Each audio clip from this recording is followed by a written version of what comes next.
My name is Georgia Baum. Today's date is February 24th, 2023, and today we'll be putting a splint on this patient. He has been given dexmedetomidine and torb, but he is still a little bit alert, but that is okay. He's been a good patient so far. So the first thing we're going to start with is our stirrup layer. So we're going to go ahead, place it kind of on the distal limb there. We're going to apply it laterally and medially as well, trying to avoid the paw pad as much as possible. He is a furry boy. And we're going to try our best to keep it from sticking to each other until we are ready. But as you can see, that attempt has already failed. So what I'm going to do first is go ahead, apply that here. Apply that there. So our stirrup is ready when we are. We're going to go ahead and start with our primary layer. So that's what's going to be the padding for the splint. We're going to kind of start leaving a couple of toes out. And then we're going to go ahead and start wrapping, making sure that we are doing about 50% of the wrap itself. And we're going to do this about 2 times just to make sure that we have appropriate padding, and we'll go all the way up the leg.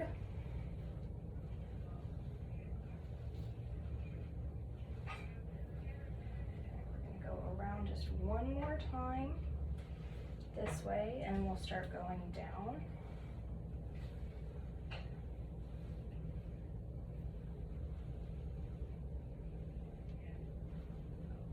And again, this is our primary layer.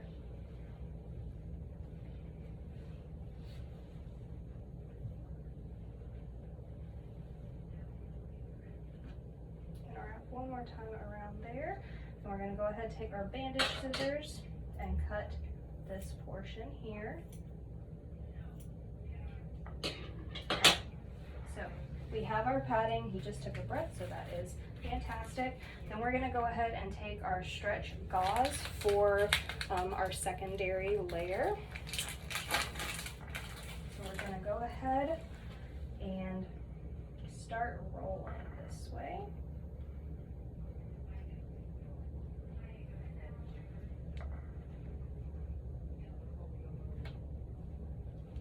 And again, about 50% there. And we're just going to roll this once around, and then we're going to apply our splint. Now this splint is not big enough for this patient, however it is the biggest one we have, and he doesn't actually have any type of fracture. This is just a demo. So we're going to go ahead and stop there, and we're going to go over and apply our spoon splint. So making sure we're keeping that straight.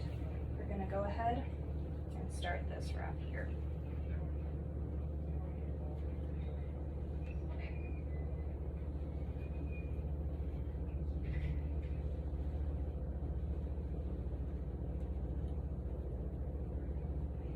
Alrighty, so we don't have enough in this roll, so I'm going to go ahead. I had our bandaging materials here. We're going to go ahead and start another roll. Just kind of starting where we left off and continue to roll.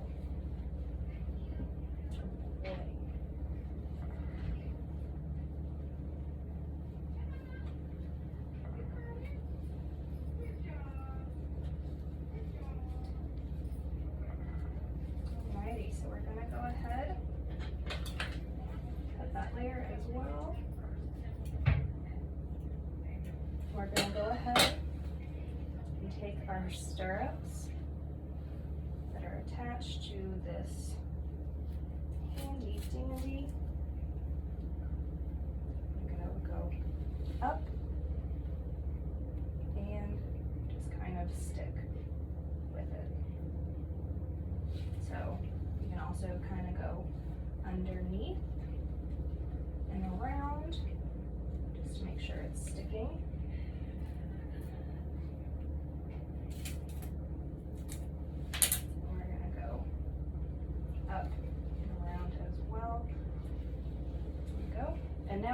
go ahead, start on our tertiary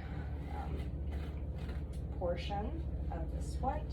This has already been unwrapped, so this is what's going to be protecting this splint from any type of damage, so wetness, debris, anything like that. So we're going to go ahead and wrap all the way up here, keeping it a bit loose.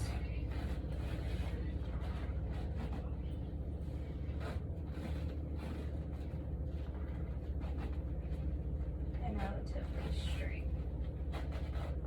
We're going to work our way back down as well.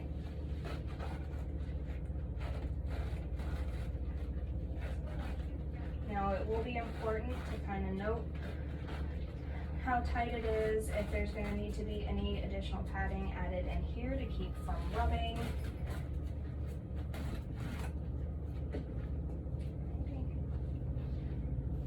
So we have gone ahead, we have our toes left out, so we can check those, we can check to make sure that we have correct blood supply, that they're not getting too cold.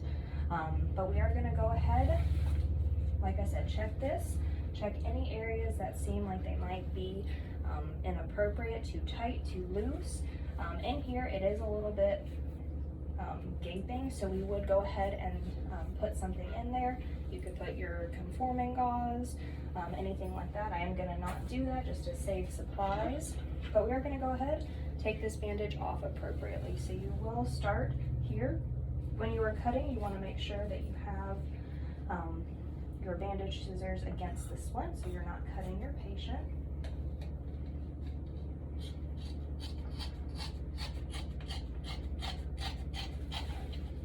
And once we get this level off,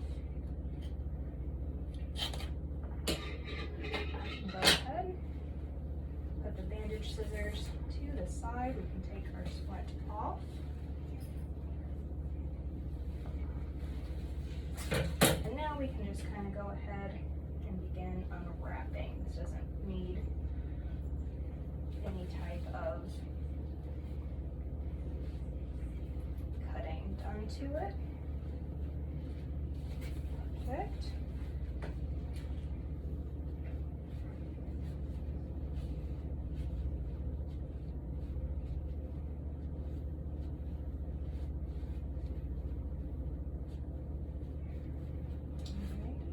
There we are.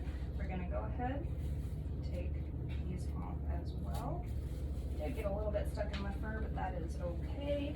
And that is how you would apply and take off a bandage and splint.